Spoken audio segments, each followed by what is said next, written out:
This is Death in Ice Valley, an original podcast series from the BBC World Service and NRK. What if you're not the only one who knows who you are? Names and identities are disguises you can slip into and slip away. But what happens if those disguises start to slip and cracks begin to appear? I'm Marit Higraff from NRK. And I'm Neil McCarthy from the BBC. And this is episode 4, Telltale Tooth.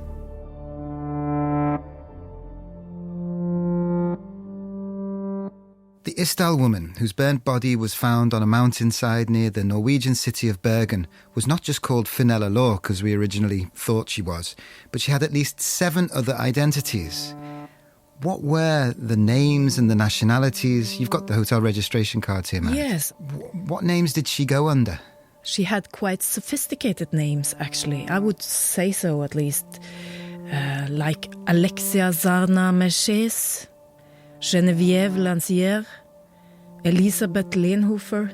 That's sophisticated names. Yeah. But also Claudia Tielt, Vera Jarle, Claudia Nielsen.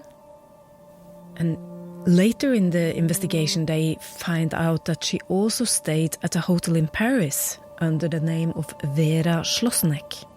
So, just another identity.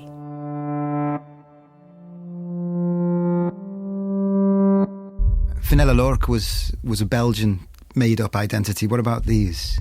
Well, she is saying that she is from Belgium on all of them, actually. You've got the copies of the original Yes. hotel registration forms here. So here we have copies of different hotel registration forms found by the police to be written by the same woman in 1970.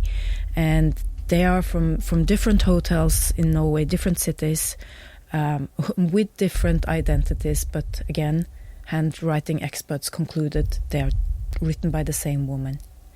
We know that she visited Norway 2 times in 1970. She was there in March, April, and then she came back in the autumn. First thing, presumably, the Norwegian police consulted the Belgian police. What did they find? And the Belgian police reported back that none of these identities were real and the passport numbers were all false.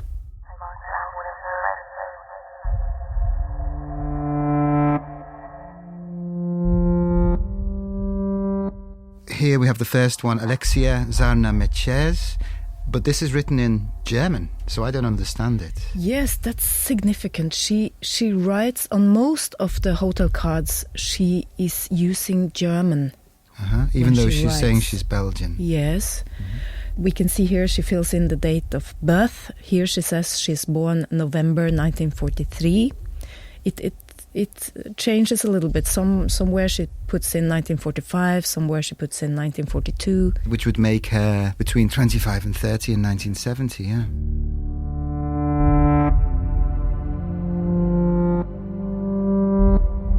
And what does she put for her purpose for visit? Well, it's also changing a little bit. Here she writes that she's trading with goods. Handelsverkehr. In German, it means trading with goods. But here, in the next one, with the identity Claudia Nielsen, she writes that the purpose for staying in Norway is Berufsverkehr. First of all, she writes it wrong in German. I'm speaking German fluently. And she writes Berufsverkehr without an S. That's wrong. And the second interesting thing here, this is a word that doesn't exist. It says she's trading with professions. So it's not a non-existing profession. So these small language faults in German writing shows me at least that she wasn't a native speaking German. It must have been a second language.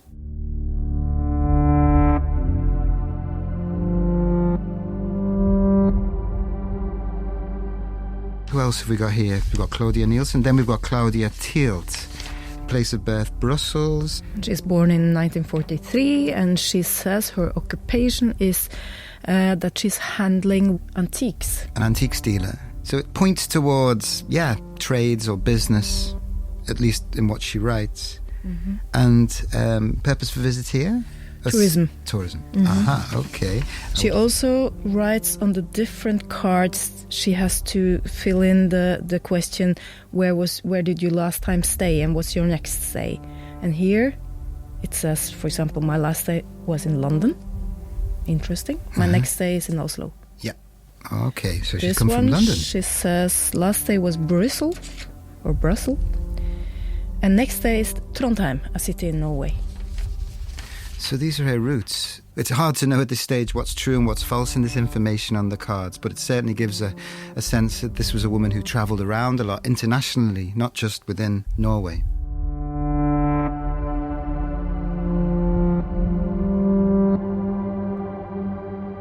We're putting all the names and the hotel registration forms for you on our Facebook group and also on the website at bbcworldservice.com/Death in Ice Valley. Now, here's another one below. Elizabeth Lienhofer. Lienhofer, yeah. But the writing here is very different from all the others. The others are rather controlled and quite an elegant script, whereas this is rather large letters and it's not joined up and a bit sort of clunky, the writing. A very interesting thing with this card is that the handwriting experts concluded in 1970 that it's the same person writing this form, but trying to mask out her real handwriting. So you can see, if you really study it, you can see how she's fighting with each and every letter. Mm-hmm. Some letters are small, some are big. She's really concentrating on writing, and it's not a fluid handwriting. No. It's more it's almost like she's trying to write not in her own hand. What Maya's picking up here at the bottom, which is the administrator's written her date of arrival in the hotel, is the 19th of November 1970, and this hotel is called the Hotel Hordaheimen. So the 19th, and then she was last seen on the 23rd of November, when she checked in her luggage at the railway station, and then her body's found on the 29th. So could this be the last place she stayed? This is for sure the last place she stayed. She stayed there from the 19th of November till the 23rd of November. So this is actually her last checking with the identity Elisabeth Lienhofer and writing a masked handwriting. Why? Why does a person do that? Perhaps she's being pursued at this point. Perhaps she's afraid. Here she is, disguising a disguise. Well, that's what I think too, that she must have been afraid of something on this last check-in in Hotel Hordaheimen, just some few days before she disappears. Maybe she knew time was of the essence.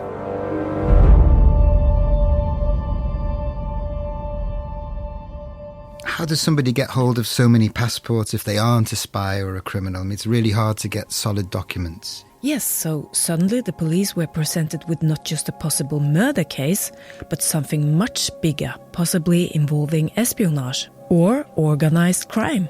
So can we speak to any of the police officers who worked on the case?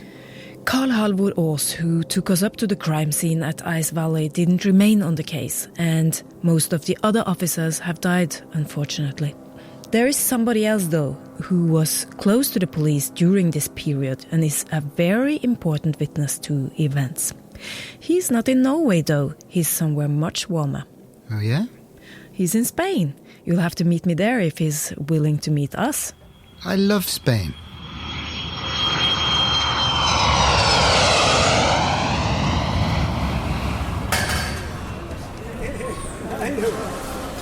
Welcome to sunny Spain. Thank you. It was snowstorm in Norway, and it was a huge problem on the airport getting the planes off for de-ice. You know, there was queues, and I was sitting 2 hours in the plane just on the ground. And for a while there, I thought I'm never going to reach Spain today. I will not see Neil today. Snowstorm. This is quite a contrast from the bleak winter in Norway. We're under the blue skies of the Costa del Sol in the south of Spain. We've got the Mediterranean Sea lapping at our feet. In the distance you can see Gibraltar, the mountains of Morocco, Marbella, a town here in the south, but we've come here for a particular reason. Yes, strange, but the Isdal Woman brought us here to a key witness, so to say, from Norway. Knut Havik. How's my pronunciation? You're almost there. Knut Håvik. Knut Håvik. He is a former crime reporter for Norway's biggest newspaper, VG. He was back then in 1970 working as a senior crime reporter and writing a lot about the case. So he was right there at the time following events. He was. He knows the case very well. It's funny, isn't it? Because this place also has a certain notoriety, because it was known as the Costa del Crime, because many British criminals and gangsters came here to evade justice and have a safe haven, a quiet life by the sea. The Costa del Crime here in the Costa del Sol. And this is where Norway's most famous crime reporter has come to settle in the winters, no? Yeah, like many other Norwegians, they live down here during the winter time when the weather is bad and it's cold back home, and they have their sort of winter residence here, and he's one of them. I think he's expecting us. In 300 meters at the roundabout, take the second exit onto urbanization Calle Ciudad de los Periodistas. She sounds very excited. So Calle Ciudad de los Periodistas means City of the Journalists Road. And it's the one that we missed before. We went on a wild goose chase around the back of some neighbourhood here. At the roundabout, take the third exit onto Avenida Marbella Belada. Kasakos Havik. Yeah, yes. Håvik. Håvik, yes, but cozy. Cozy Håvik. Yeah. And Sol has prepared. Former crime correspondent Knut Håvik has the look of a man who's lived a full life. He's in his 70s, has short blonde hair and wears tinted glasses, and he leads us to the veranda of his winter house for the interview. The sun glints off the turquoise waters of the swimming pool as we settle into comfortable lounge chairs. You were a senior reporter in Norway's biggest newspaper back then, and you had good sources. Yes, I was. I think I was the only journalist who had access to the police headquarters, and the secret police were in the top level of the building, but so it was impossible to get into that area. But they were eating lunch in the same lunch room as the rest of the crime police, the investigators. So I met them on the lunch room. So I got some good sources in the secret police as well. So I think it was just a couple of days after they found this lady in the campfire, and I knew that at least two of the members of the secret police went to Bergen, but the local police didn't admit that. I think they were looked as rivals or something. So you'd covered many criminal cases. Yes. So did this one really stand out? Yes, I have thought about it since 1970. And I think this case has followed me all the time during my career. And when I wrote that she hasn't swallowed all the sleeping pills, and they had some in the mouth, I was more and more convinced that somebody had put the sleeping tablets in their mouth. And if you're falling in a campfire, you will not be laying there, even if you're half conscious. So that's my theory, that okay, it could be suicide.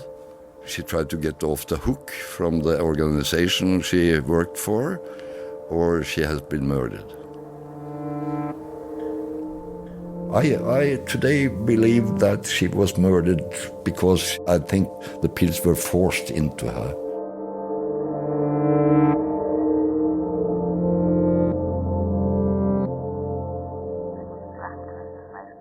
What do you remember from the atmosphere those days when these first rumors came, first stories about a woman found dead in a desolate valley outside of Bergen, I mean, it was kind of shocking details coming out, severely burned the body.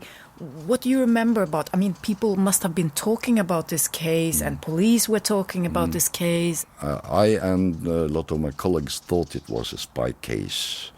When they found this notebook with a code, and she used 8 or 9 different passports, and she used 8 or 9 different identities, and she wear wigs, and she did everything to cover her. And I wonder, how did she get so much money? Because fake passports are expensive on the black market. And traveling around Norway, Paris, Norway again, it was an absolute mystery, and I can't even today understand how she got so much money. From where? I think she was a spy. If she was a spy, it seems a strange way to be killed, to be forced to take pills. Unless it was made to look like a suicide. Horvik's pretty convinced that the secret police had some involvement from the start on the case, we don't know in what capacity. I mean, are there any secret police around from the time who we can talk to? There is one legendary agent, very old now, but he rarely gives interviews. They are quite, secretive, as Knut suggests. But if they were involved, then there must have been a reason. They must have known something. I've heard that when intelligence agents or spies are caught in the field, then it can be hushed up by both countries. What about secret police files? The Isdal Woman may have one, and it may have some answers, because all we have are questions about her. Well, the secret police actually denied any involvement in the case for years. And just a couple of years ago, they admitted that there is actually a case file for the Isdal Woman in the archives.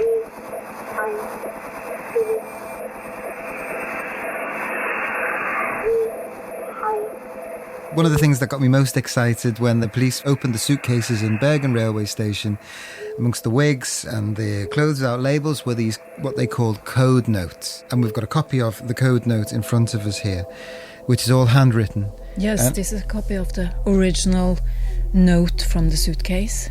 And it's sequences of, as you would expect in code, letters and numbers. So you got 10M, then you got 11M, 16ML. What did they do with this code note? Actually, they needed help because they didn't see any system here. So they needed help from an expert. Yes, a codebreaker from Norwegian Military Intelligence Service.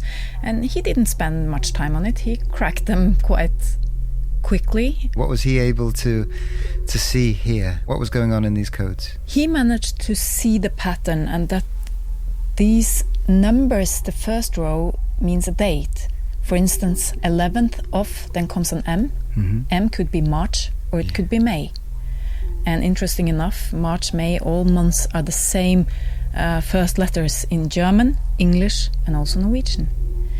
He managed to find this out combined with the hotel registration forms in Norway, because they knew that she stayed, for instance, in Bergen between the 24th and the 31st of March.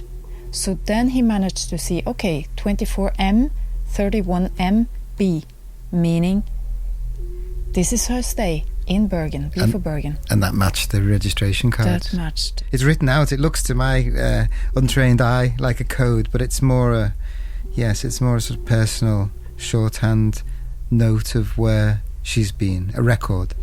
And through this travel route, we can call it that, I think, they were able to find that she was in Paris, for instance, and they found another identity in a hotel in Paris with the same handwriting. There she called herself Vera Schlossneck. So it really brought them something, this.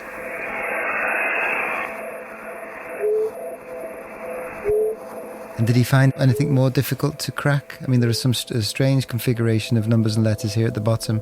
ML23NMM.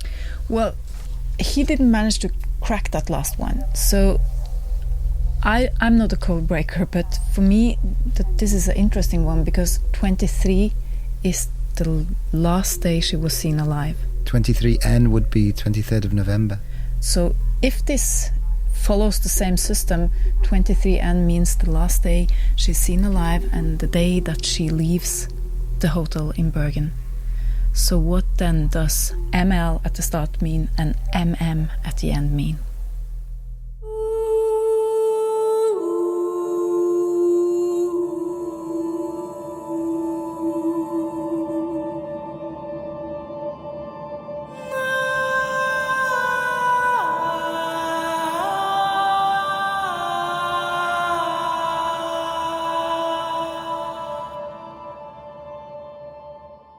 You can see the codes in our Facebook group and on the website. The place she spent most time began with the letter R, but we are not sure where that is. Who knows? Maybe one of you will be able to work out the uncracked bits of codes for us. And of course, the code note was found inside the suitcases. We've mentioned a few of the items that were discovered inside them, but we thought this might be a good moment to go through some of the others that were listed in the police document. There was another shoe shop bag from Rome this time. There was a Norwegian road map with the names of railway stations between Bergen and Oslo listed at the top in her handwriting. There was a compass. And there was cash. 500 German Deutsche Marks. Quite a lot of money in those days. There were slippers, pretty worn out, but the word Italy could be made out on the label. And there was a steel spoon. There was a sewing kit from a hotel in Geneva in Switzerland. And also some cream for eczema from a pharmacy in Bergen. But the names on the label had been erased. None of these items gave the police any useful answers. They investigated all the foreign leads, but they had to do it from Norway and had to trust the answers they got from local police abroad. Some of you have been asking where her belongings are and if we're going to look at them more closely. But everything has been lost over the years by the police. And the passports, they must have existed, but they were never found. Now let's get back to today and our mission to identify the Isdal woman. We have her jaw and her teeth, and we need to take them to some specialists. We want to find out if we can get a DNA profile. But first off, I'm thinking we should talk to somebody who studies odontology and knows about the structure and diseases of teeth to see what might be revealed. There was a lot of gold work in the teeth, remember, which might tell a story. Yes, we should start with one of the experts in that field here in Oslo.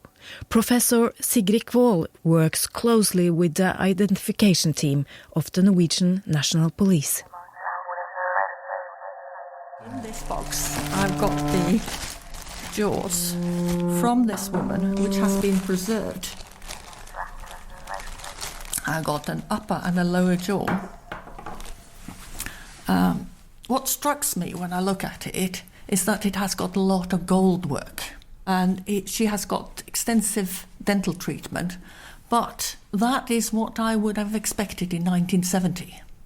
We have got teeth which has got ordinary amalgam fillings, and we've got teeth which has got gold crowns on them, and we've got some front teeth which has got gold crowns and a white, what we call a facing. The side towards you, which you look at when you're smiling, is white. But the dental, the healthcare of the teeth? There has been teeth extracted earlier in her life, but in the later years she has had extensive dental treatment and expensive treatment. And are you able to read into the work that's been done on the teeth, whether it would be, I don't know, European, South European, Middle Eastern, Asian? No, not quite. But I can do some exclusions. It doesn't look like Scandinavian material. And I qualified in London in 1978. And I've never seen work like this done in England. So, and I was there at about the same time as when she died, so I would have seen gold work like this. I know in Germany they do a lot of gold work on the teeth, because the German, as far as I have understood it, the German Krankenkasse, that's a National Health Service or equivalent in UK, they don't give financial support to amalgam fillings, but they will give financial support to gold fillings. So my suspicion is that she is from Germany. I had contact with a German dentist, and he says that this work could have been done in Germany. It could also have been done further east in Poland, or maybe even down in Austria and the Middle East. This is good. So the teeth may tell a tale after all. The teeth may well be the best evidence we have in finding out who Isdal Woman really was. Let's run that German gold theory past Eva Neumann, our intelligence historian.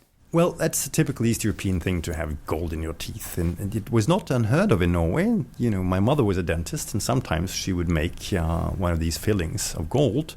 But amalgam was the thing.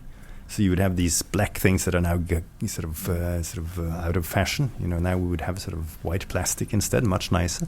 But gold was a telltale that you came from Eastern Europe or maybe from some other part of the world. And that would also fit, you know, in this particular case. You know, if you have a female spy in Norway traveling around, I mean, my money would be on her being East German or maybe Polish, because there was a division of labor between the different intelligence services between North and South in Europe, and it would be much easier for a Pole or an East German to fit in Scandinavia and Northern Europe than it would for someone from, say, Bulgaria. In those days, that is. This was before people started migrating on a big scale in Europe. Let's return to the story in Bergen in 1970. We know from the registration cards that the Isdal Woman stayed at different hotels under her different false names. I'm picturing a glamorous, olive-skinned woman with brown eyes, fine clothing and a wig, and smelling of garlic, moving from hotel to hotel on some secret mission.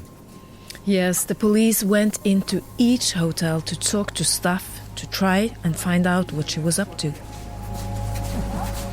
We're now by the Hotel Hordaheimen, and we can see up there in 4th floor in the corner, that's the balcony of the last room where the Isdal Woman actually stayed. Because in this hotel, it's the last place where she was seen alive. 6 days after checking out from this hotel, she was found dead in Isdal. The last reliable witness to see her alive was actually here at this hotel. That's for sure. That's what we know 47 years later. We are going into this room. Mm-hmm. And this is the one that she stayed in. And from 406 you can pretty much see the whole street. You can see the beginning of the street and the end of the street. Mm-hmm. Good vantage point. So a room in the corner of the hotel building for Elisabeth Leenhofer, the Isdal Woman's final identity before she died. Here she had a good view down both the adjacent streets outside. I wonder, was she being followed at this point? Or maybe she had the feeling she was being followed. My name is Anrita Hovden, and I'm the hotel manager. And I've been working here since 1993. My name is Oleg Sangolt, and I've been working here since 1972 at the reception desk. You started working here actually only 2 years after she was found dead. I had one girl that she said that the breakfast was not included in the room rate at that time, but she did always go for breakfast and bought the breakfast, and she was very elegant when she came down to the breakfast room, and she had a very special perfume. Yeah. A very strong sense. Yeah, very strong sense. Mm. In what way? It's I've been told it was kind of spicy, like an oriental sense. That strong scent again, like in the shoe shop in Stavanger. No mention of garlic this time, but spices. And she was smoking. Yeah. These long cigars, white long cigarettes that the Norwegians were not used to at that time. so also the housekeeper who cleaned the room, the few times she was allowed in, she could also smell the perfume quite heavily in the room. But you say the times that she was allowed in to clean, was that not routine? No. She had the sign on the door that she didn't want to be disturbed. But the thing is that when she left the room, the chair was always inside the room. She moved the armchair in the room outside into the corridor when she was in the room.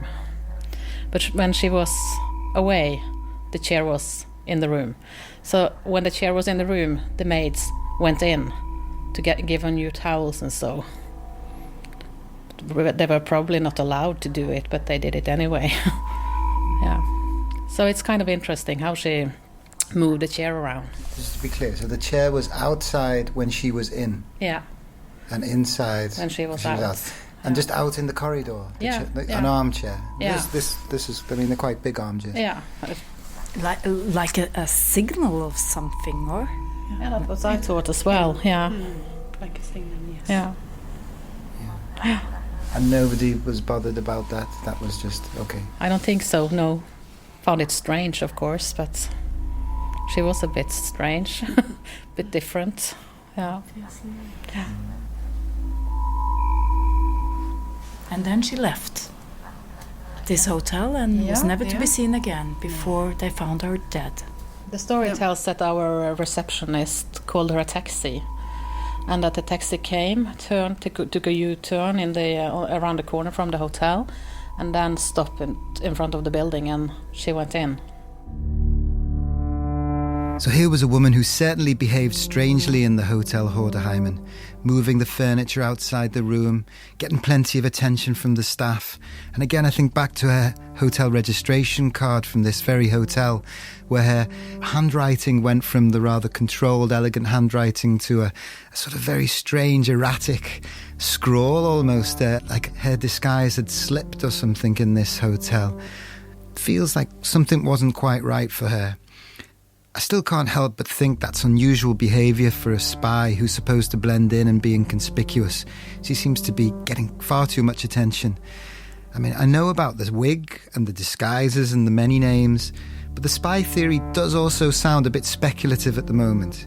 Is there anything more concrete? Well, after a lot of perseverance, we finally gained access to the secret police archive in Oslo. And we were the first journalists to see the file of the Isdal Woman. Crime reporter Knut Håvik certainly believed the secret police knew more about the life and death of the Isdal Woman and kept it quiet. Now it's time to find out what they really knew.